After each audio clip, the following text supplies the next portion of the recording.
Today we will start with the nuances of section 405 and the law of criminal breach of trust in general, and specifically section 409 of the IPC. Now this is the case of Kailash Kumar Sanwatia versus State of Bihar, decided on 2nd September 2003, that I need to mention before you. Now what happened in this case?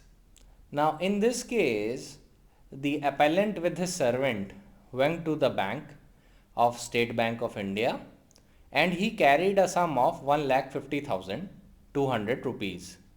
His purpose was to take the bank draft from the bank.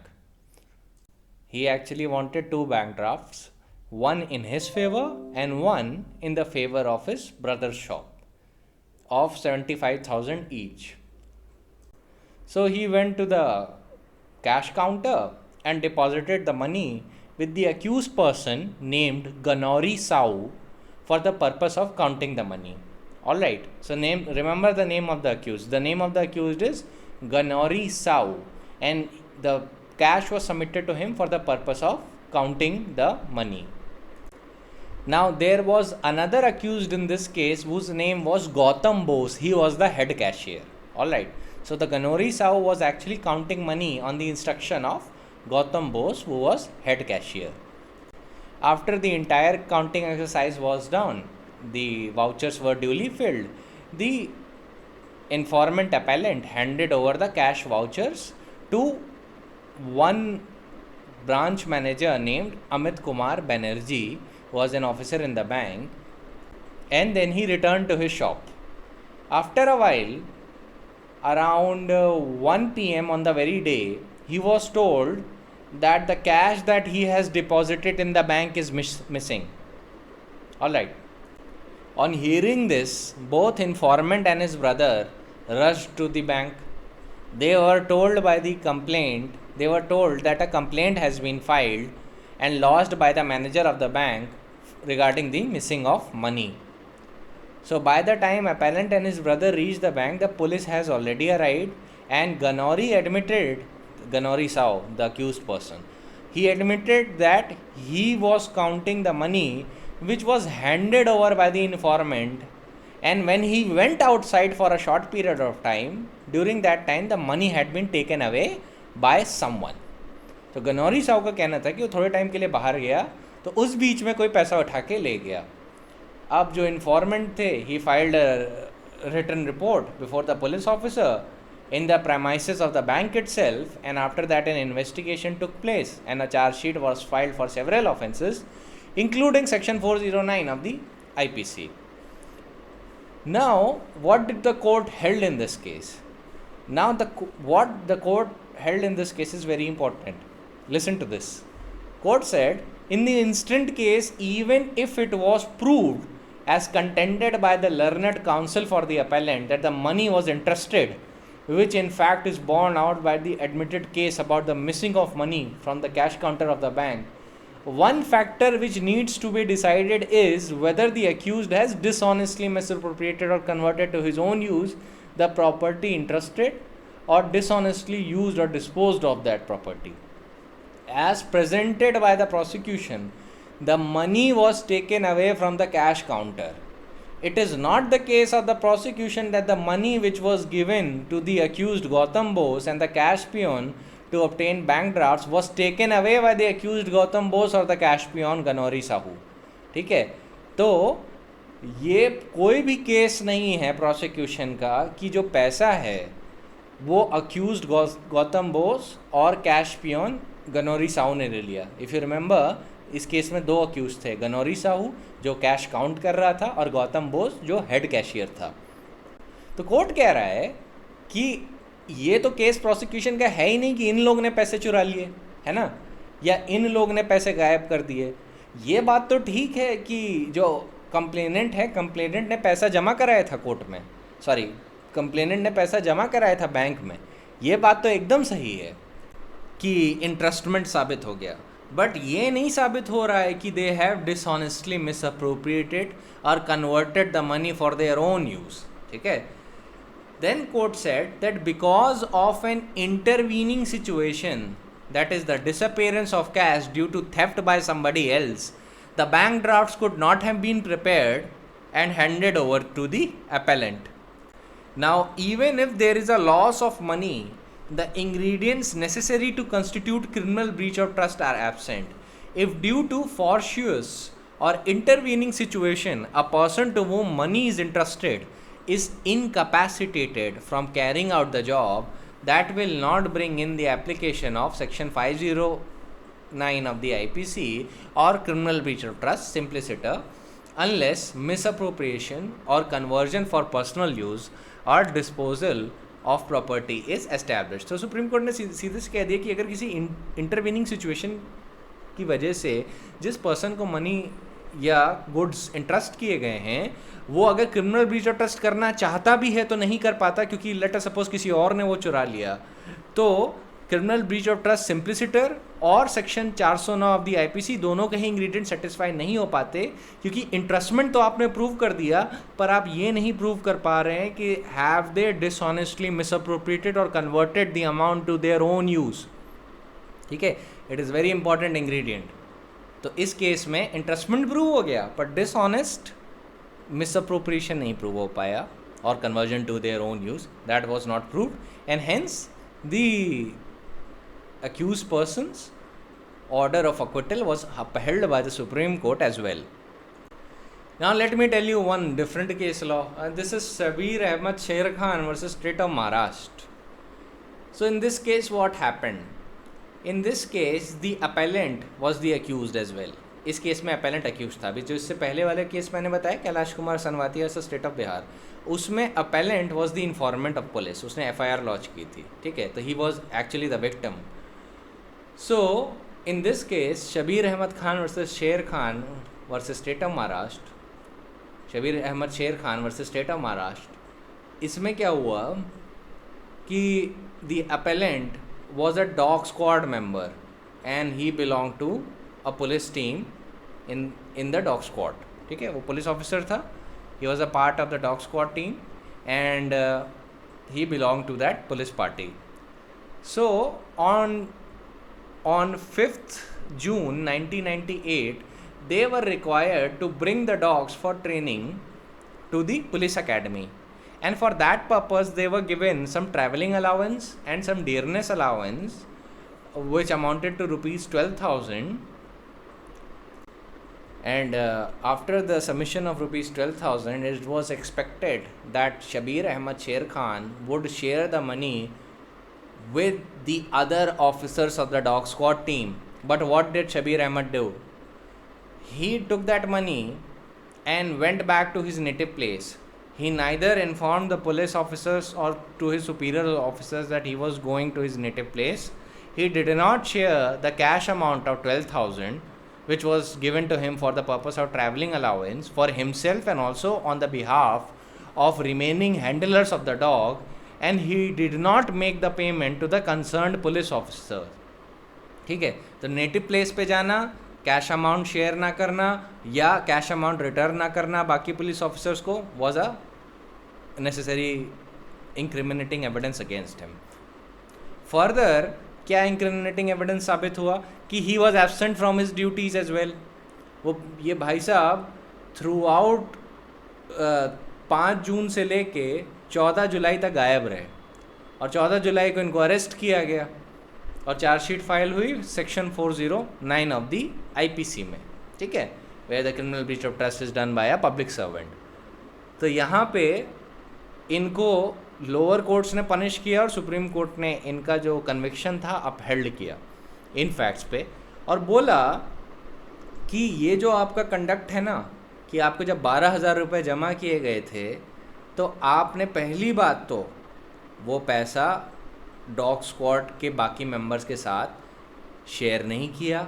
दूसरा, अगर आपको importantly अपने native place पे जाना था तो आप ये पुलिस ऑफिसर्स को इन्फॉर्म करके भी जा सकते थे, सुपीरियर पुलिस ऑफिसर्स को भी इन्फॉर्म करके जा सकते थे, ये भी आपने नहीं किया.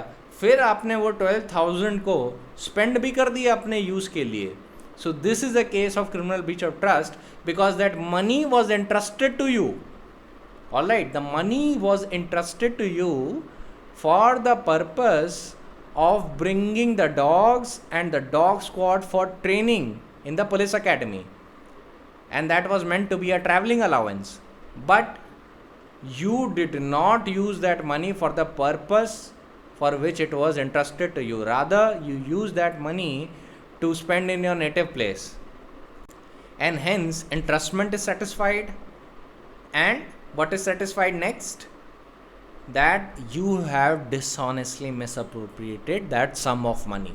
Hence, you are accordingly are rightfully convicted under section 409 of the IPC, and there is no ground to interfere with the order of the learned judges, and hence his appeal was dismissed by the Supreme Court. Now a question comes that in hire purchase agreement, can there be a criminal breach of trust? Now let me once again reiterate the definition of dishonestly. Whoever does anything with the intention of causing wrongful gain to one person or wrongful loss to another is said to do that thing dishonestly. तो आपको higher purchase agreement के बारे में मैंने theft के point of view में बताया था. अब मुझे क्रिमिनल ब्रीच ऑफ ट्रस्ट के पॉइंट ऑफ व्यू से भी बताना है. तो इसमें भी शॉर्ट आंसर ले लीजिए, इसमें भी क्रिमिनल ब्रीच ऑफ ट्रस्ट नहीं होगा. ठीक है, if the creditor were to seize the vehicle. क्योंकि एक बात याद रखिए, dishonest intention is very necessary ingredient of criminal breach of trust, criminal misappropriation, theft as well. बहुत सारे ऑफेंसेस में dishonest intention is a sine qua non. तो आपको ये समझना है कि डिसऑनेस्ट इंटेंशन अगर रूट है तो उसका पूरा स्कोप कितना बढ़ा जा सकता है. उसके लिए तो मैंने आपको थेफ्ट में उसको प्राइमरीली समझा दिया है. एक बार डेफिनेशन फिर से रिटेरेट इसलिए कर रहा हूँ जिससे आपको आसानी हो ये भी समझने में. तो इसके लिए मैं आपको हायर परचेज के ऊपर एक छोटा सा एक कोट बताता हूँ जो ऑथर RM गोल्ड ने लिखा है in his book of hire purchase law and practice. अब उसमें पेज नंबर 846 में लिखा है that it would seem that so long as the hirer is in possession of the goods, they belong to him for the purpose of the act. And even though possession is unlawful, for example, because of the hire purchase agreement has come to an end, if the owner has an enforceable right to the possession, then he would not be guilty of theft in seizing the goods if he knew of his legal rights, since he will not be acting dishonestly but will have taken the goods in the well-founded belief that he has a right to resume possession. तो आप एक चीज़ समझ रहे हैं कि as far as the theft is concerned वो तो नहीं आता है ना. वो थेफ्ट की कैटेगरी में क्यों नहीं आता? क्योंकि डिसऑनेस्ट इंटेंशन नहीं है.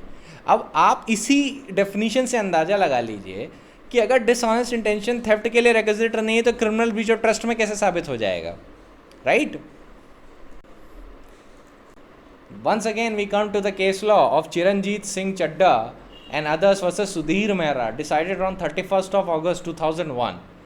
In this case, the court very authoritatively held that the hire purchase agreement are executory contracts under which the goods are let on hire and the hirer has an option to purchase in accordance with the terms of the agreement. These types of agreements were originally entered in between dealer and the customer, and the dealer used to extend credit to the customer. But as hire purchase scheme gained popularity in its size, the dealers who were endowed with a liberal amount of working capital found it difficult to extend the scheme to many customers. Then the financiers came into picture. Modern day में banks हो जाते हैं financiers. The finance company would buy the goods from the dealer and let them to the customer under the hire purchase agreement. The dealer would deliver the goods to the customer, who would then drop out of the transaction, leaving the finance company to collect the installments directly from the customer. So under a hire purchase agreement, the hirer is simply paying for the use of goods and option to purchase them. The finance charge, representing the difference between the cash price and the hire purchase price, is not interest but represents a sum which the hirer has to pay for the privilege of being allowed to discharge the purchase price of goods by installment.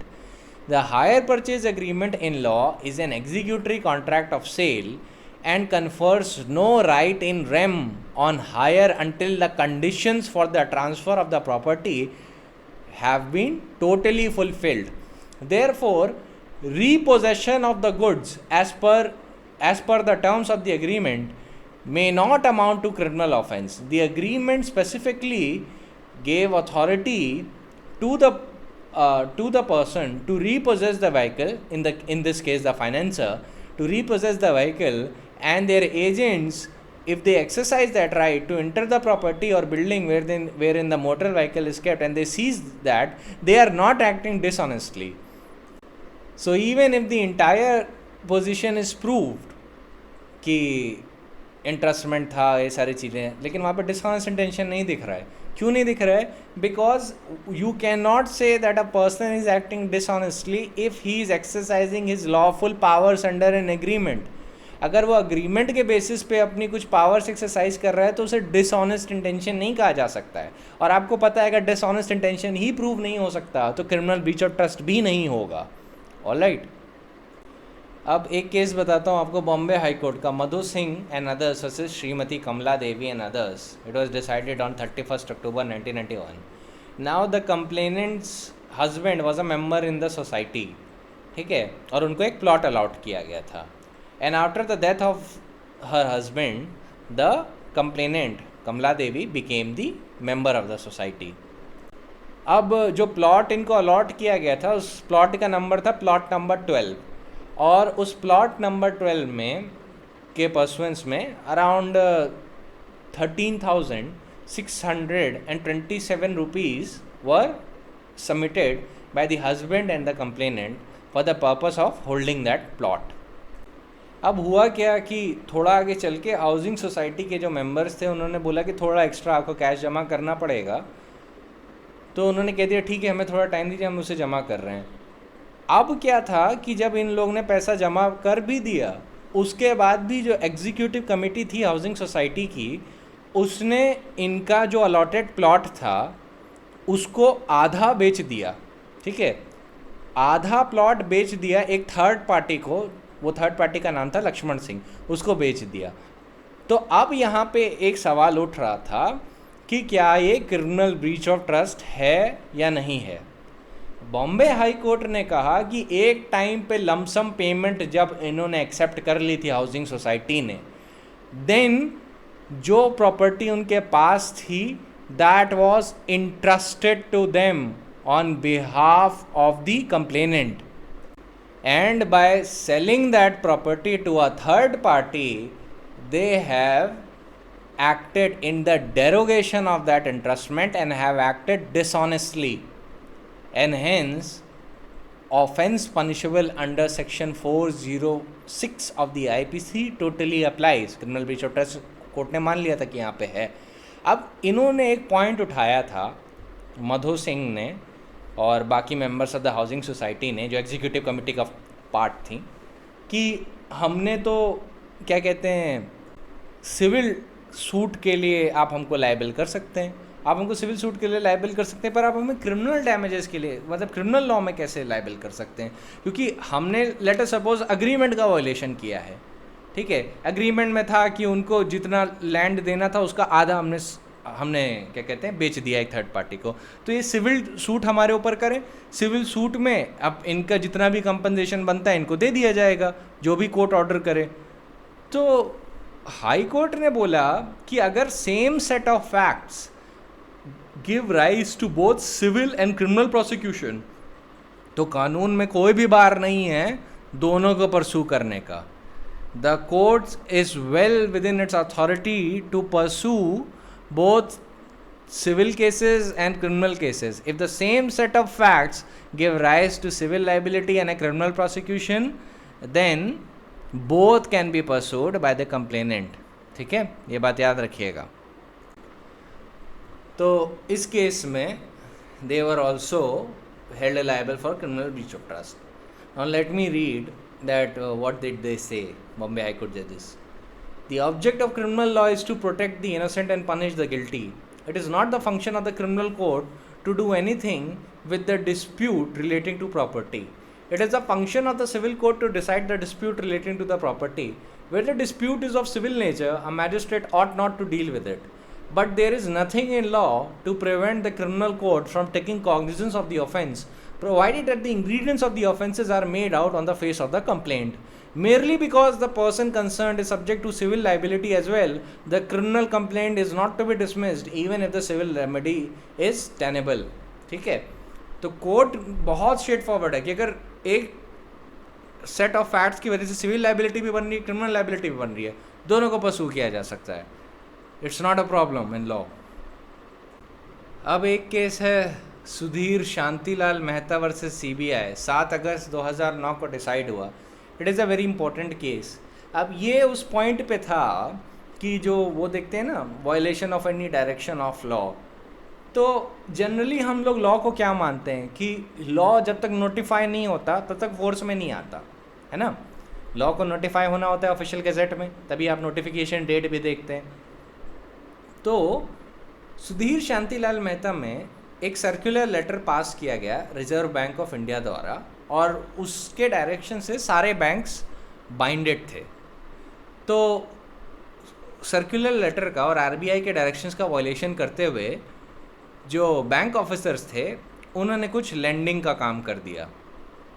तो एक CBI investigation हुई and they were caught.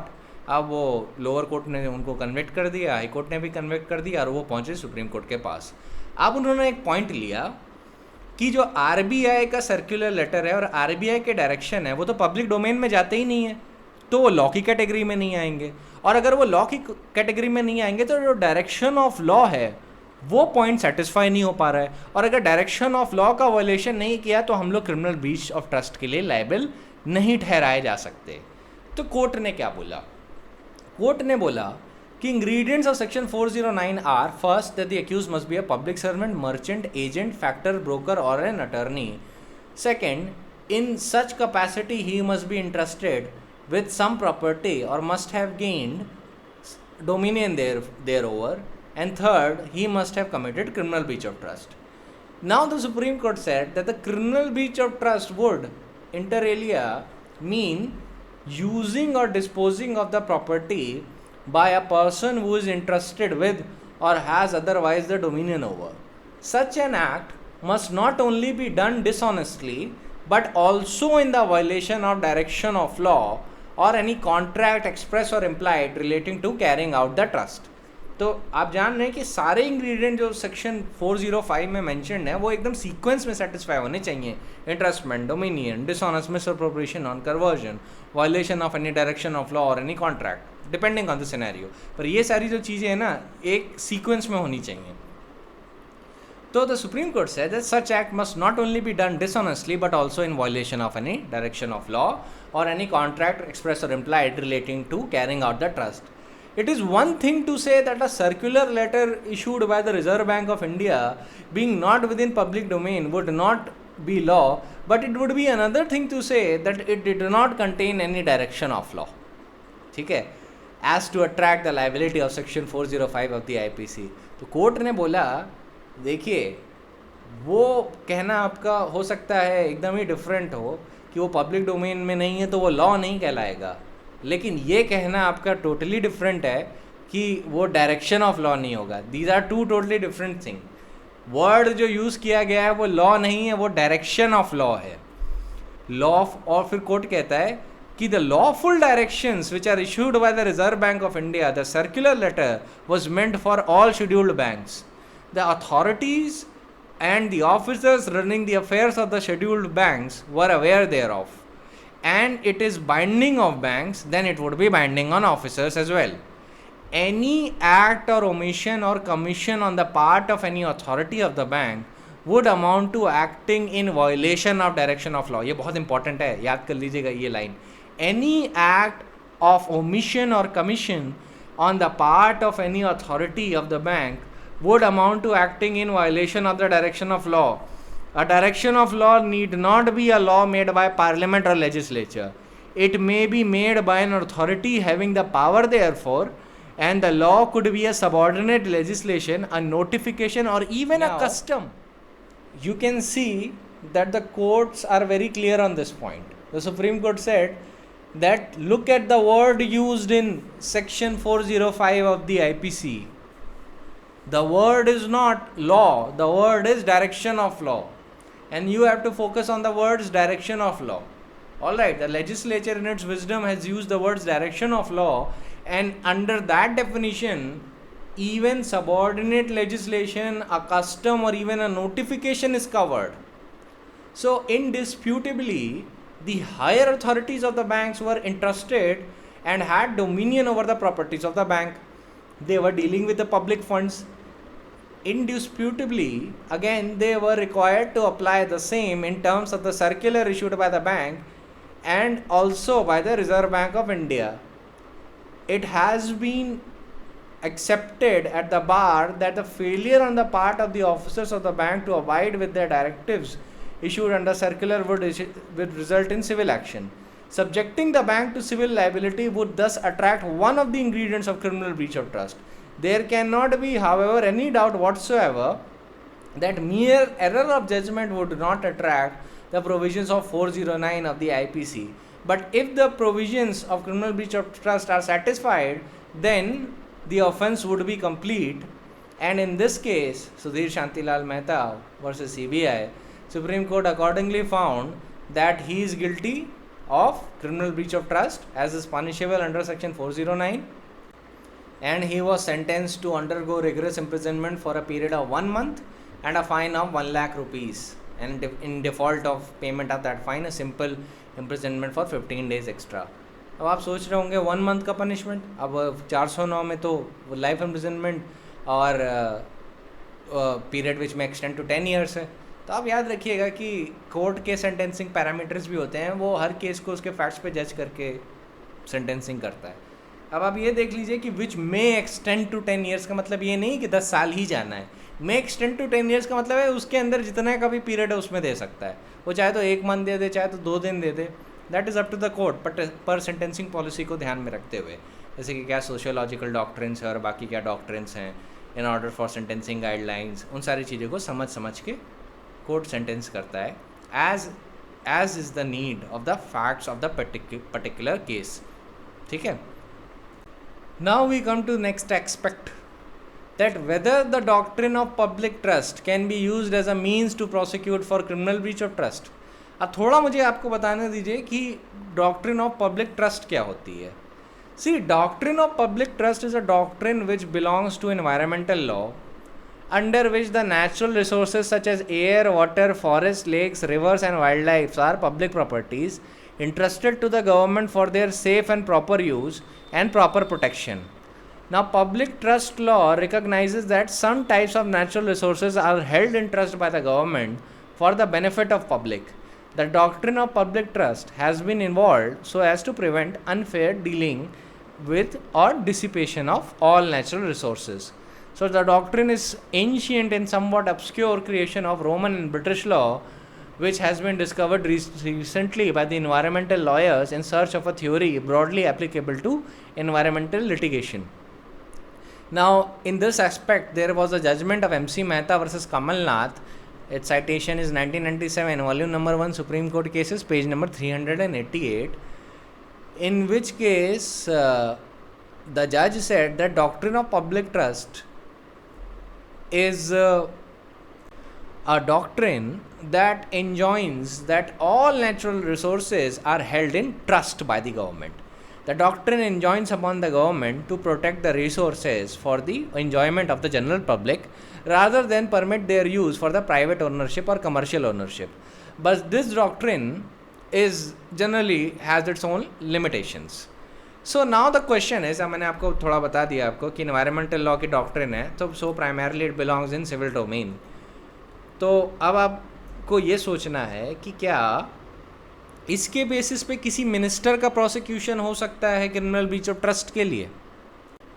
अब एक बात जान लीजिए, supreme court की एक बेंच ने एक डायरेक्शन दिया for investigation of CBI in the offence of criminal breach of trust, और एक और डायरेक्शन दिया है investigation by CBI into any other offences that may be found. तो अब जो डायरेक्शन दिया था सुप्रीम कोर्ट की बेंच ने, वो इस बेसिस पे दिया था कि a minister is an executive head of the department and distributes these benefits and largesses. he is elected by the people and he is elevated to the position where he holds a trust on behalf of the people. He has to deal with the people's property in fair and just manner, and he cannot commit the breach of trust reposed in him by the people. Secondly, the minister in this case had made some allotments in a very cloistered manner, and some petrol pumps which were public property have been doled out in a wholly arbitrary manner by the minister. That was the allegation. तो originally जब 1996 में petition डाला गया supreme court के सामने, तो supreme court ने CBI की एक इंक्वायरी बैठा दी.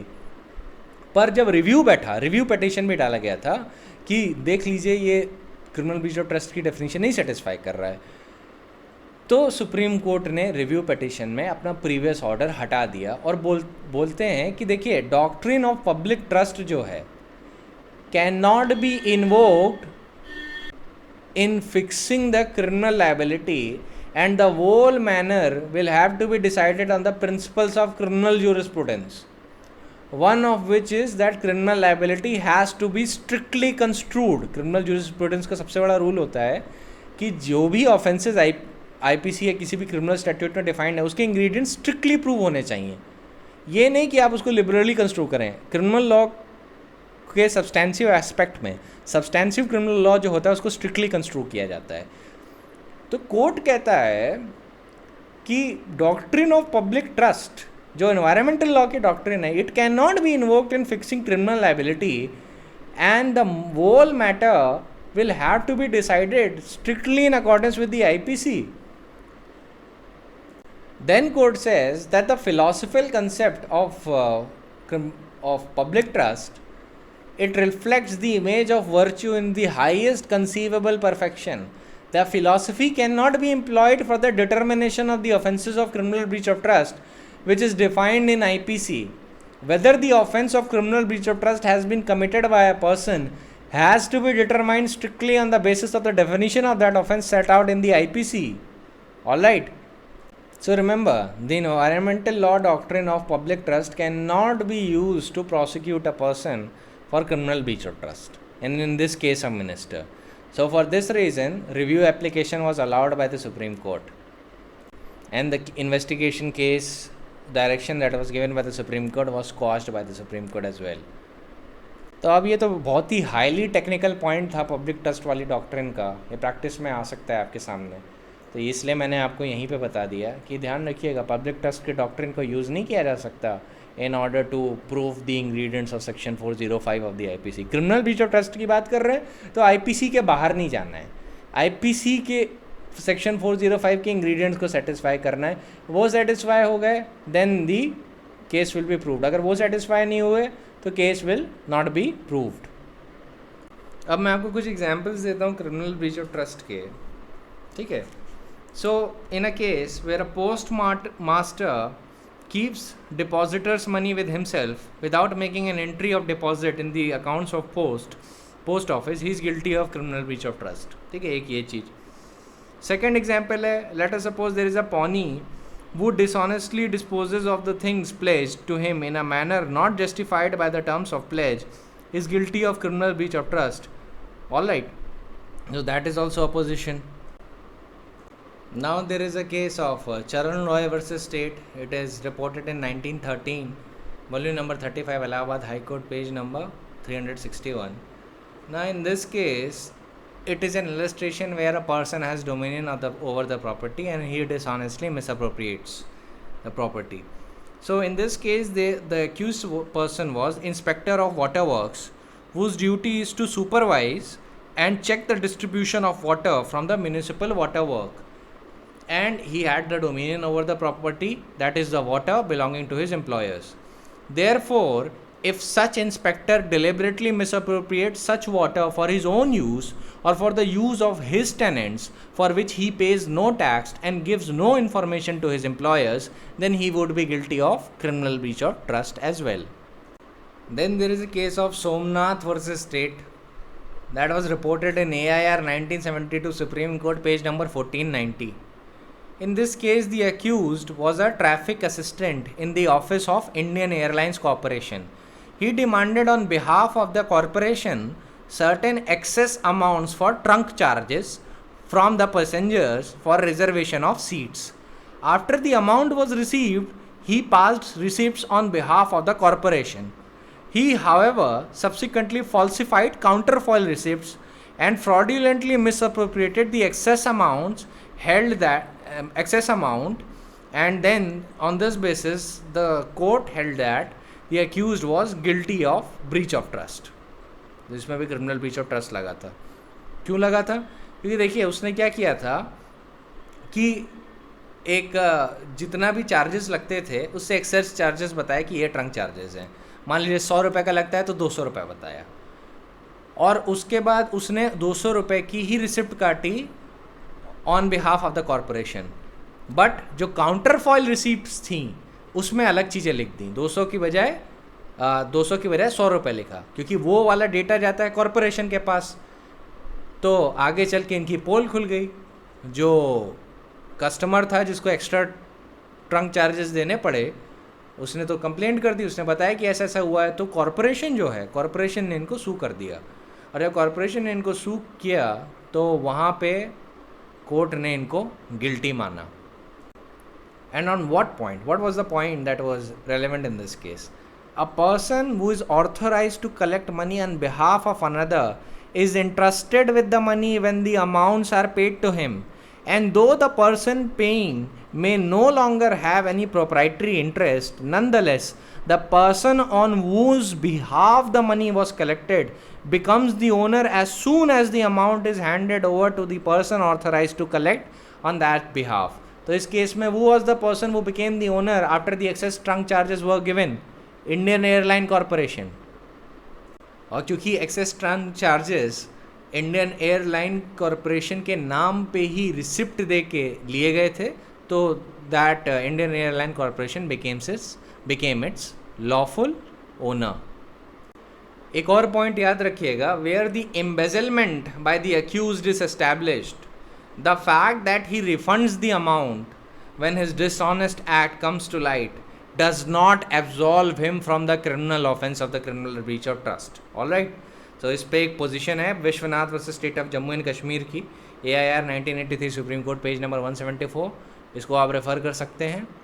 इसमें यही बात बोली गई थी कि अगर लेट अस सपोज उसकी एम्बेजलमेंट की एक्ट सबको पता लग गई तो डर के मारे पैसा वापस कर दे. Do not think that he would be let off by the law. He is guilty now. Now let me tell you one other case. In this case, the complainant had pledged some gold articles with a bank for securing a loan. When he returned the amount of loan, he found that the articles returned to him were not those that he pledged with the bank. वो articles नहीं थे जो उसने bank को जमा किए थे. And in this case, bank manager who had the power to transact business on the behalf of the bank had the dominion over the property and the pledged articles. Therefore, he was held guilty of criminal breach of trust. Now, there is a case of Rashmi Kumar versus Mahesh Kumar Bhada, 1997, volume number 2, Supreme Court cases, page number 397. अब इसमें स्त्रीधन के criminal breach of trust को लेके point है.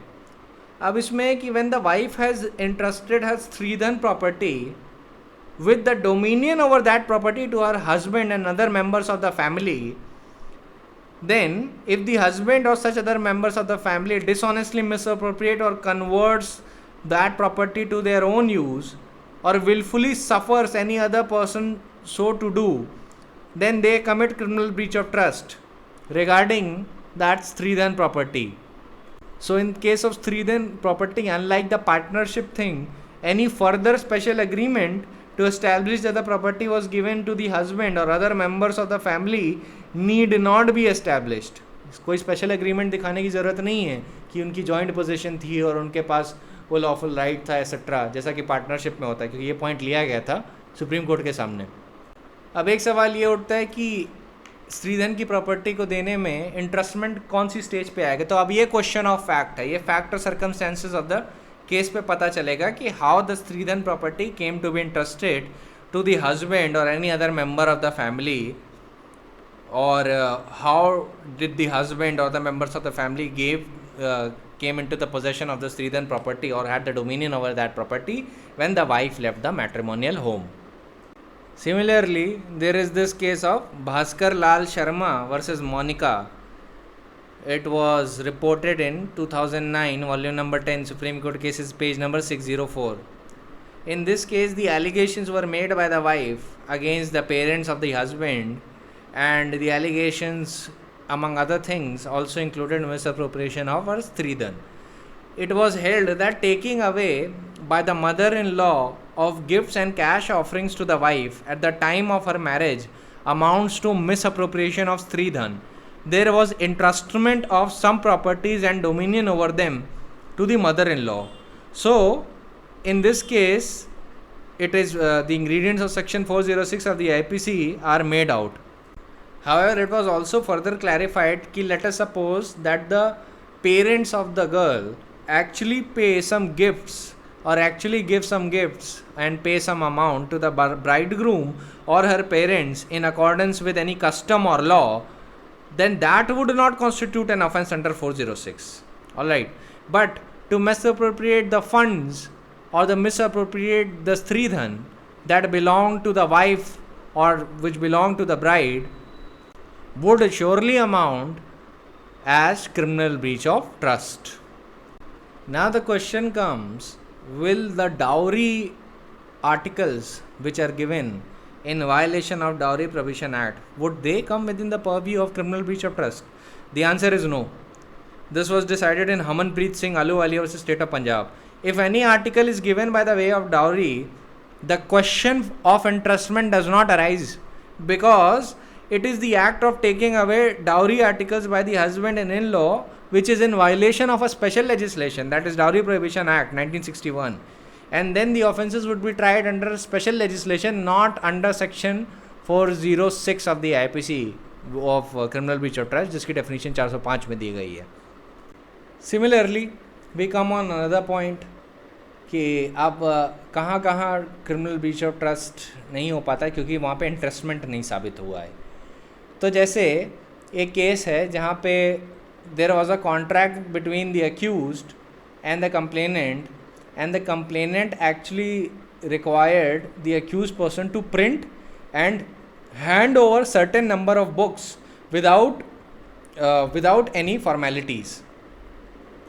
तो manuscript originally दी गई थी, लेकिन जो कंप्लेनेंट का इंटेंशन था कि जो उसकी बुक्स बनाई जाएंगी वो बुक्स उसको दे दी जाएंगी. तो अब अक्यूज्ड पर्सन ने बुक्स जो बनाई थी वो खुद से बनाई थी, ठीक है, एडिटर था और पब्लिशिंग कंपनी का एक मालिक भी था. तो जब उसने वो बुक्स प्रिंट करवाई और कॉन्ट्रैक्ट के हिसाब से कंप्लेनेंट को वो बुक्स नहीं दी, तो फिर उसमें ये हो गया कि this is not a case of criminal breach of trust, there is an issue of civil liability. यहाँ पे कॉन्ट्रैक्ट का ब्रीच है पर यहाँ पे इंट्रस्टमेंट नहीं है, क्योंकि इंट्रस्टमेंट कैसे हो सकता है कि जब बुक्स पब्लिशर बना रहा है ना, आपने तो मैन्यूस्क्रिप्ट दी थी, मैन्यूस्क्रिप्ट के बेसिस पे बुक बनाई गई.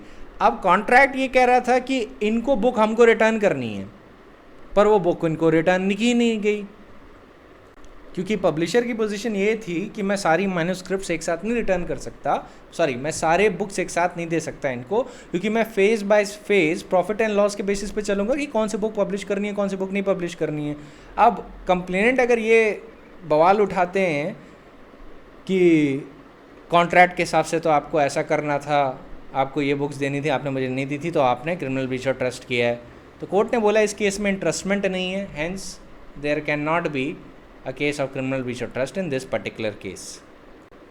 अब ये केस है KL सचदेवा वर्सेस राकेश कुमार जैन का, 1983 इलाहाबाद हाई कोर्ट में हेल्ड हुआ था. ठीक है, अब एक केस बताता हूँ जो अथॉरिटी इस बात पे इन स्टेट बैंक, जिसमें अगर एक बार सेल कंप्लीट हो गई तो इंट्रस्टमेंट की पोजीशन फिर नहीं आती है.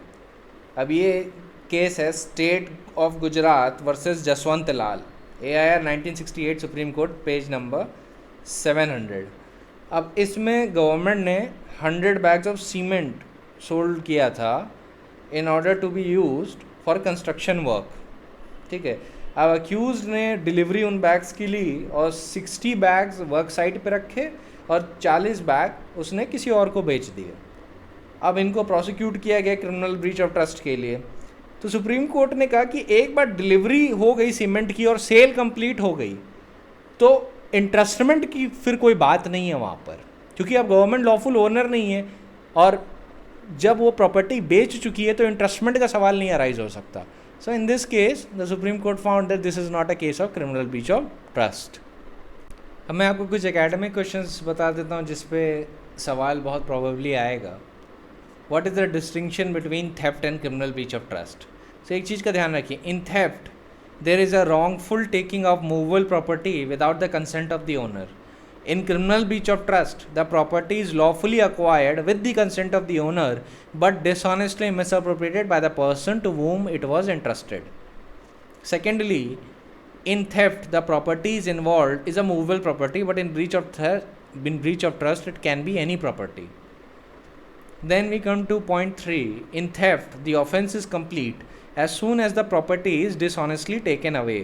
In breach of trust, the offense is complete when the offender dishonestly converts the property to his own use. Now comes the distinction between criminal misappropriation and criminal breach of trust. So, in criminal misappropriation, the property comes into the possession of the offender by either casually or otherwise, and afterwards he misappropriates it. In breach of trust, the offender is lawfully entrusted with the property and then he dishonestly misappropriates the property. In misappropriation, there is no contractual relationship, but in a breach of trust, there is a contractual relationship of offenders with regard to the property. Then we come to point 3.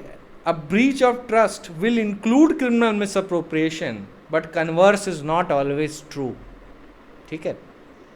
So these were the primarily academic differences that will come in exam.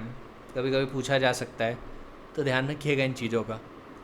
Now let me tell you different other situations. तो मैंने higher purchase agreement में आपको creditor की situation तो समझा दी कि अगर creditor वो प्रॉपर्टी सीज कर लेते हैं तो क्रिमिनल ब्रीच ऑफ ट्रस्ट में भी नहीं जाएगा, थेफ्ट में भी नहीं जाएगा, ये आपको पता है.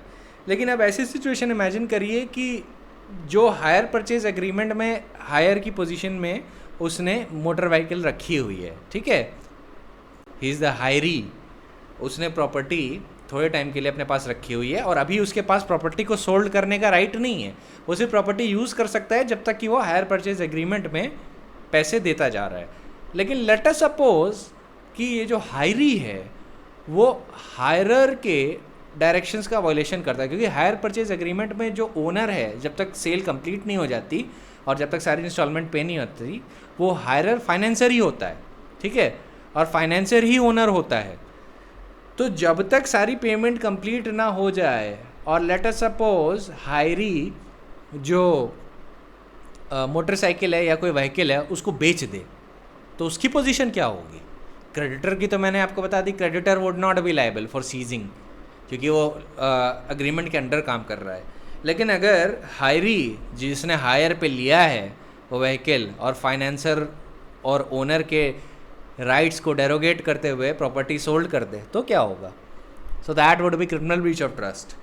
Always remember that until and unless all the installments are paid in hire purchase agreement, the property remains absolute property of the financer. और अगर accused agreement का violation करते हुए किसी third person को property बेच दे, then in that situation that would be criminal breach of trust और hiree can be prosecuted for that. ये position hirer पे नहीं लगती है अगर वो agreement पे काम कर रहा है, उस पर नहीं लगती है फाइनेंसर पे, ठीक है, उस पर नहीं लगेगी. लेकिन अगर डेप्टर कह रहा हूँ, हायरी जो है, हायरी अगर बिना पूरी पेमेंट किए, बिना सेल कंप्लीट किए, लेट अस सपोज किसी तीसरे पर्सन को हायर परचेज एग्रीमेंट के वायलेशन में वो बेच दे vehicle, motor vehicle, so in that situation he can be prosecuted for criminal breach of trust. अब एक सवाल उठता है कि मान लीजिए there is an arbitration clause in the agreement, क्योंकि आपको पता है कि अगर एग्रीमेंट में आर्बिट्रेशन क्लॉज होता है और सारी प्रोसीडिंग आर्बिट्रेटर के सामने जानी है तो ले जानी ही पड़ेगी, ठीक है, वरना कोर्ट आपका कॉन्ट्रैक्ट इन्फोर्स नहीं करेगा. तो फिर एक सवाल उठता है कि मान लीजिए क्रिमिनल ब्रीच ऑफ ट्रस्ट में आप जानते हैं कॉन्ट्रैक्ट ज़्यादातर इन्वॉल्व होते ही हैं. तो अगर मान लीजिए there is a contract which requires arbitration, और जो फैक्ट्स हुए क्रिमिनल ब्रीच ऑफ ट्रस्ट के, वहाँ पे क्रिमिनल प्रोसीडिंग भी लॉन्च हो जाती है। तो क्या presence of an arbitration clause would be in derogation of the criminal proceedings और नॉट? मेरा क्वेश्चन ये है कि क्या presence of an arbitration clause can block the criminal proceedings? The answer is no, because if the ingredients of section 406 as is defined in section 405 is satisfied, then in that case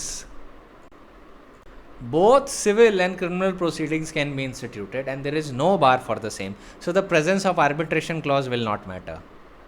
अब आपको एक चीज़ बता दूं, criminal breach of trust को लेके Punjab and Haryana high court ने इसको continuing offence बताया है in the case of Balram Singh versus Sukhwant Kaur. ठीक है, उसने बोला criminal breach of trust continuing offence है, पर let me tell you very clearly that that is not the correct position of law, because और इस पोजीशन ऑफ लॉ से सारे हाई कोर्ट अग्री भी नहीं करते।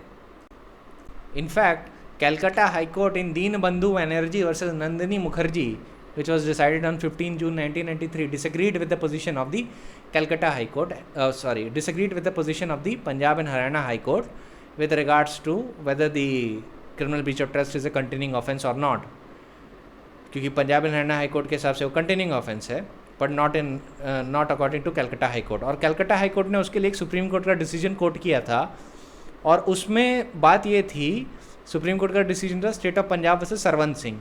उसमें सुप्रीम कोर्ट ने एक फाइंडिंग को हटाया था where the prosecution for an offence under 406 IPC was barred by limitation.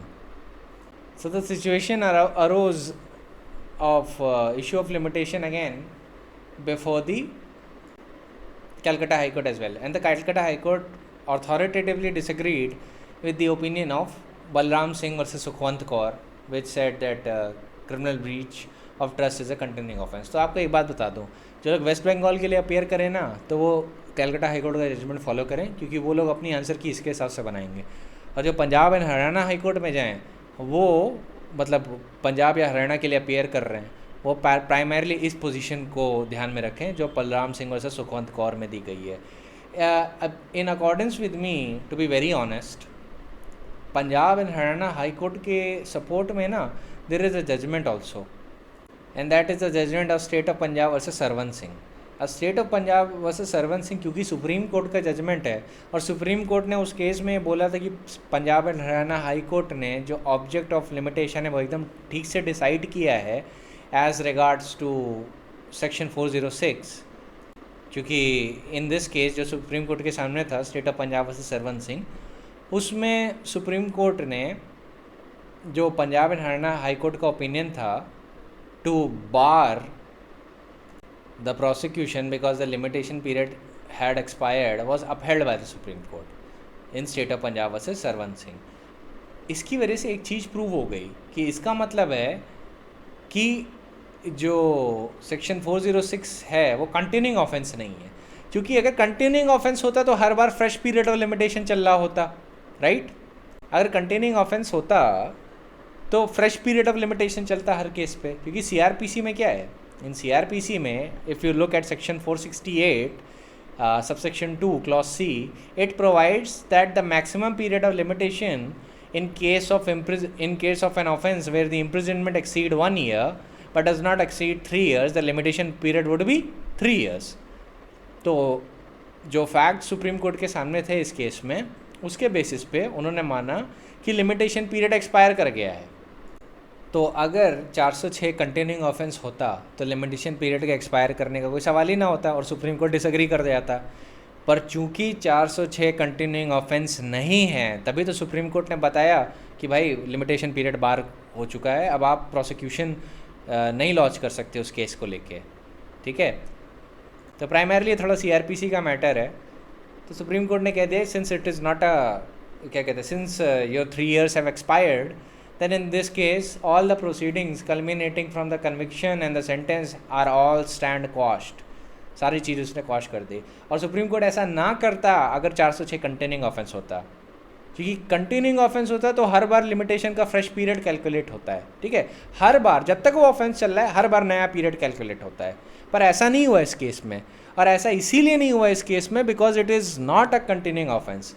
तो एक पॉइंट लिया गया था इन दीन बंधु बनर्जी वर्सेस नंदिनी मुखर्जी, इसमें यह पॉइंट लिया गया था कि अगर मान लेते हैं कि state of Punjab versus Sarwan Singh में लिमिटेशन पीरियड एक्सपायर कर गया था, लेकिन सुप्रीम कोर्ट ने उस केस में डायरेक्टली ये क्वेश्चन तो एंटरटेन किया नहीं कि क्या criminal breach of trust continuing offence है या नहीं। ये डायरेक्टली क्वेश्चन सुप्रीम कोर्ट के सामने नहीं था।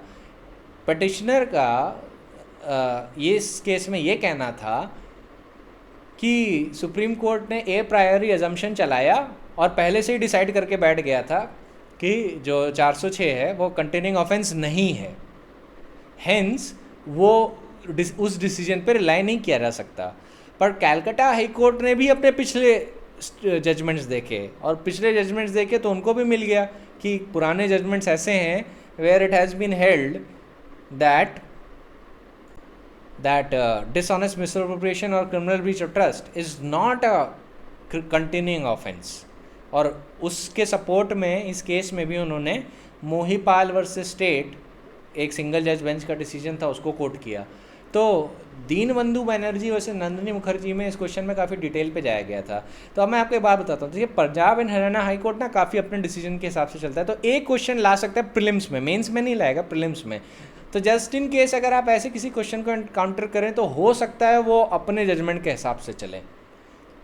लेकिन मैं तो आपको हमेशा कहूँगा कि state of Punjab versus Sarwan Singh वाली जो पोजीशन है that would be the appropriate and correct position, क्योंकि मैं इस बात से एंटायरली एग्री करता हूँ कि अगर 406 कंटिन्यूइंग ऑफेंस होता तो सुप्रीम कोर्ट उस केस में लिमिटेशन के नाम पे प्रोसिक्यूशन को क्वाश ना कर देता, पर क्योंकि उसने कर दिया it means it is not a containing offence.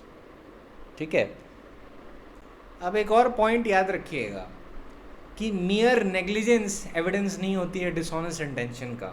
Alright, acting negligently is not acting dishonestly. तो क्रिमिनल ब्रीच ऑफ ट्रस्ट के लिए dishonest intention is a sine qua non. Alright, so prosecution has to show that there was an entrustment and that the accused has dishonestly misappropriated or converted to his own use the property। ठीक है, अगर prosecution dishonest intention नहीं prove कर पाता तो court नहीं punish करेगा। तो कभी कभी केसेस हो जाते हैं नेग्लिजेंस के। अभी मैं आपको एक केस बताता हूँ। एक केस था in which case a sarpanch acted contrary to rules which permitted him to keep only a sum of 250 rupees। Rules के हिसाब से उसको अपने पास सिर्फ 250 रुपये रखने थे, पर उसने अपने पास कैश डिपॉजिट रखा एक्सीडिंग 21,000 रुपीज़। लेकिन फैक्ट्स ऑफ द केस में कहीं पे भी डिसऑनेस्ट इंटेंशन नहीं था, वो नेग्लिजेंट रहा था। ठीक है, ये भी प्रूव हो गया था कि he was negligent in depositing it, लेकिन उसके पास स्लाइटेस्ट डिसऑनेस्ट इंटेंशन नहीं था। उसने सोचा था कि एक बार बल्क में जमा हो जाए फिर मैं इकट्ठे सब एसडीएम को जमा कर दूंगा। तो इस केस में कोर्ट ने बोला था कि हो सकता है वो नेग्लिजेंट रहा हो, कि उसने अपनी ड्यूटीज़ को बहुत ध्यान से नहीं निभाया हो, लेकिन यहाँ पर डिसऑनेस्ट इंटेंशन या मिसअप्रोप्रिएशन नहीं रखा है, क्योंकि उसने सिर्फ पैसा भी रिटेन करके रखा है। ही इज़ नॉट मिसअप्रोप्रिएटेड और converted to his own use yet.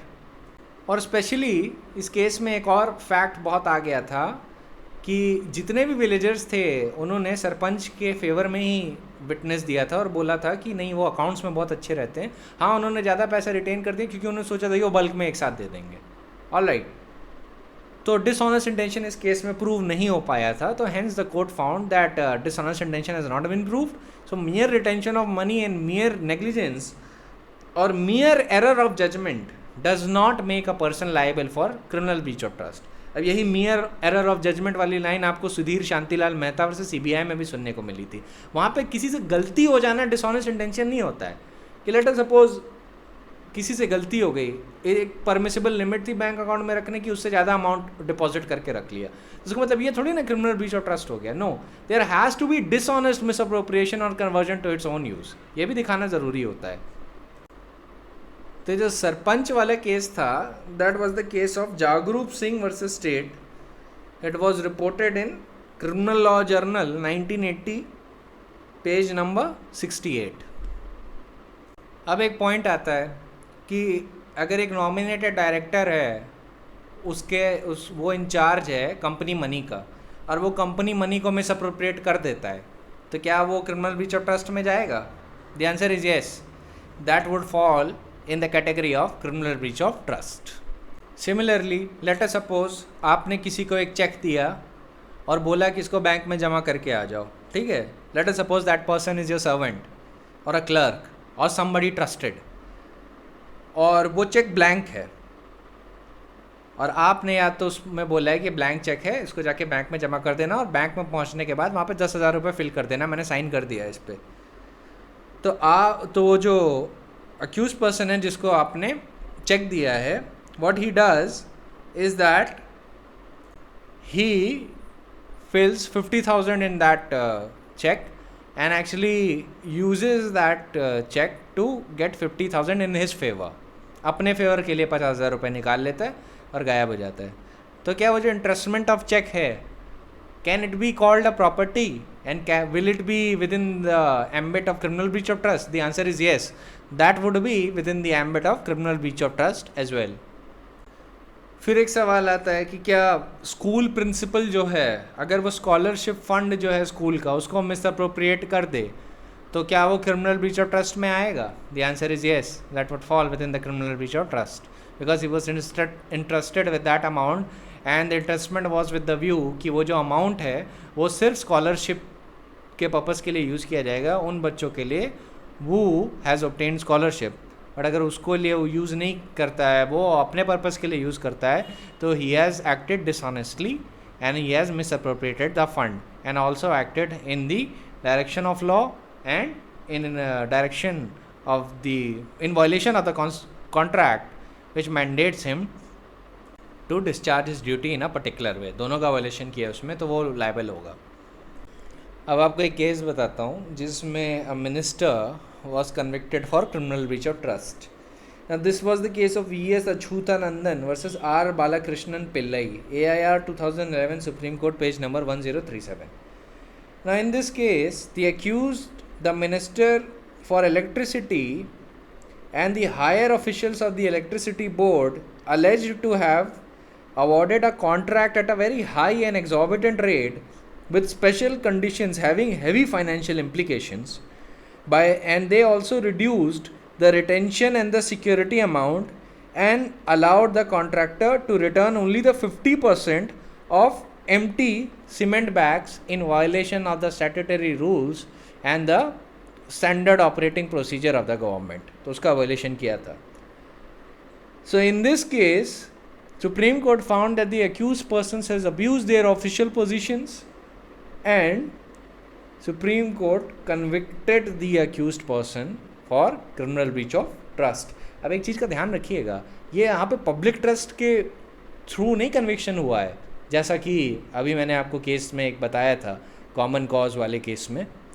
Common cause versus union of India की पोजीशन थी कि आप पब्लिक ट्रस्ट के डॉक्ट्रिन को यूज़ नहीं कर सकते क्रिमिनल ब्रीच ऑफ ट्रस्ट के प्रोसिक्यूशन के लिए, अगर क्रिमिनल ब्रीच ऑफ ट्रस्ट के इंग्रेडिएंट सेटिस्फाई करने होंगे।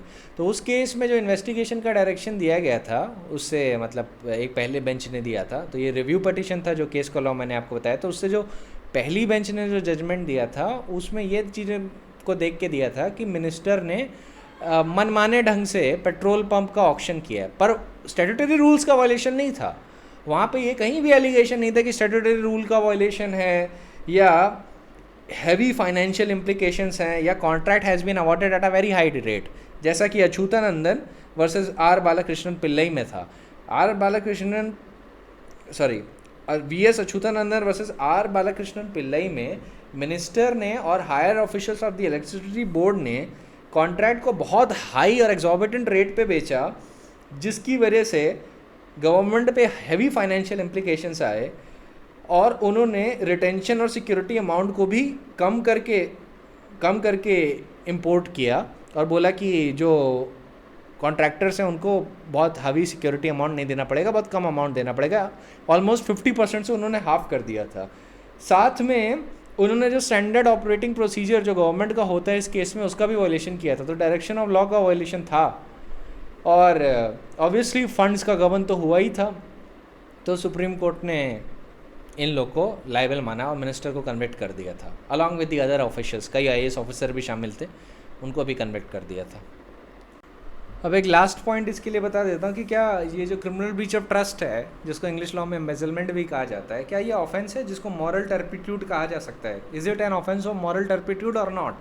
The answer is yes, this is an offence of moral turpitude. तो इसके सिविल फॉल आउट्स बहुत होंगे।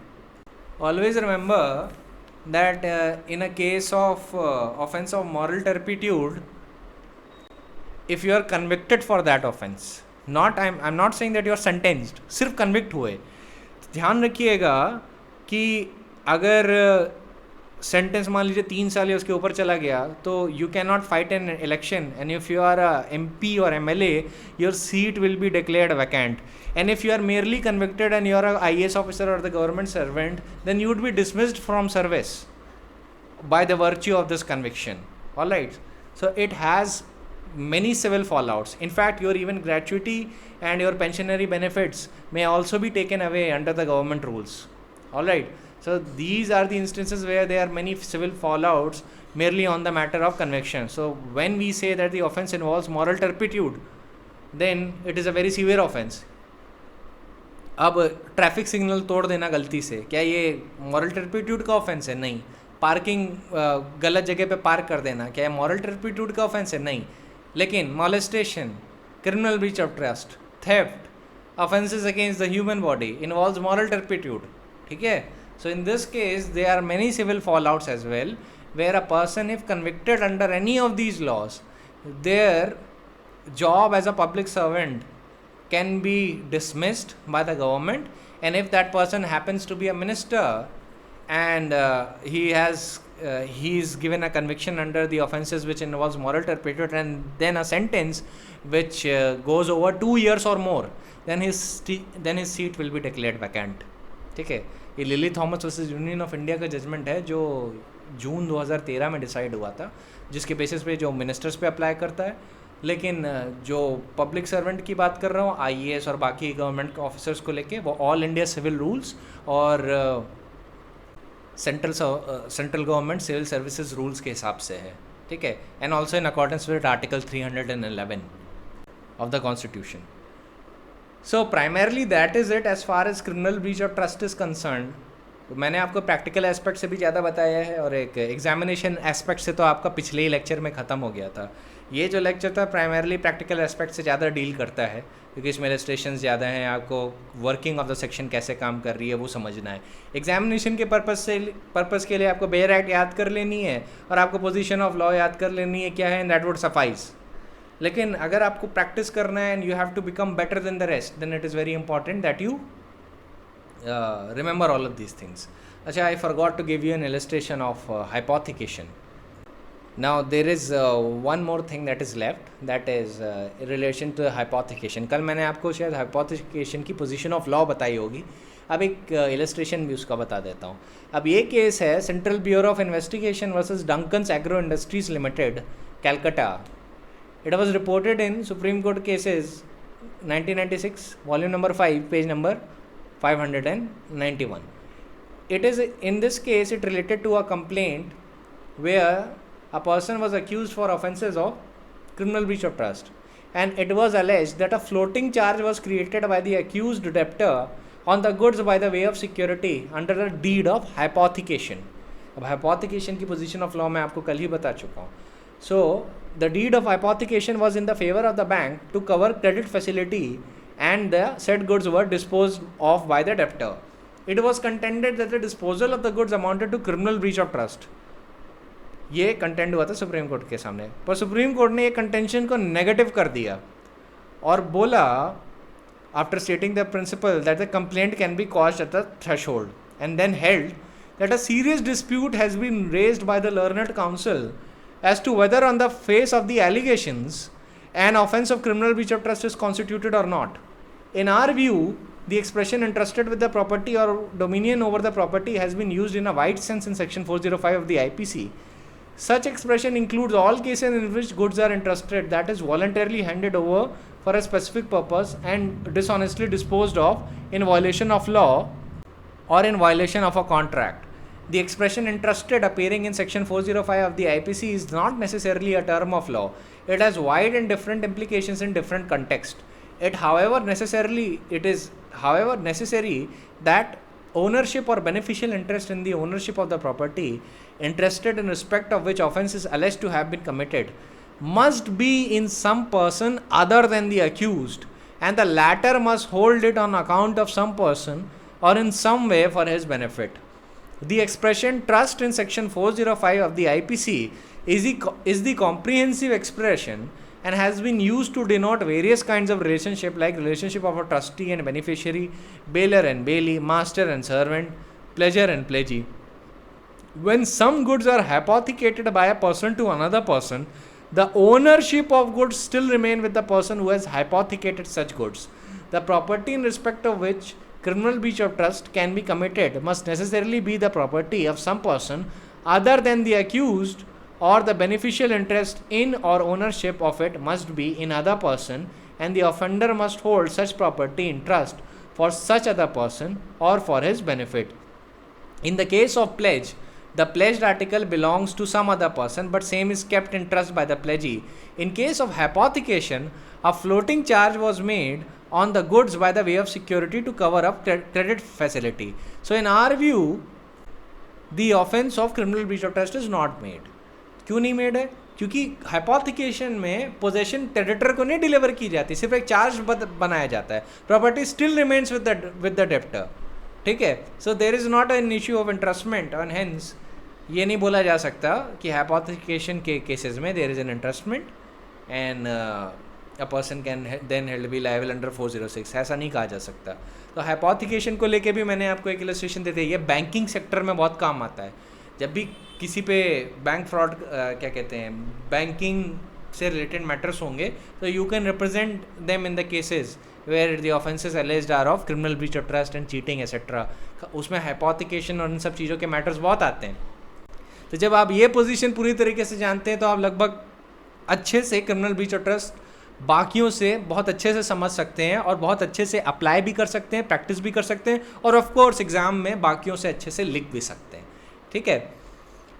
So I think that would be it for today, and primarily we are done with criminal breach of trust. Tomorrow we'll start with cheating, and once we are done with cheating, it's funny when I say like that, once we are done with cheating, once we are done with murder, as if we are actually committing that. So I am speaking in the terms of the law topic, but it's funny if you think it that way. So I am saying that once we are done with these topics of law, primarily for the purpose of exams and also practice, your IPC is finished. After cheating, we'll take up miscellaneous provisions of the IPC. कहीं से भी जो भी मुझे लगता है important है, interesting है, वो मैं उठाता चलूँगा. एक एक दिन के लेक्चर होंगे फिर एक एक टॉपिक पे, and everything will be finished. ठीक है. सो cheating would be the last important topic of the CRPC. After that important topics कम रह जाते हैं. Then there is a certain minor topics जिसको हम cover कर लेंगे. All right. So that is it for today. I'll see you tomorrow.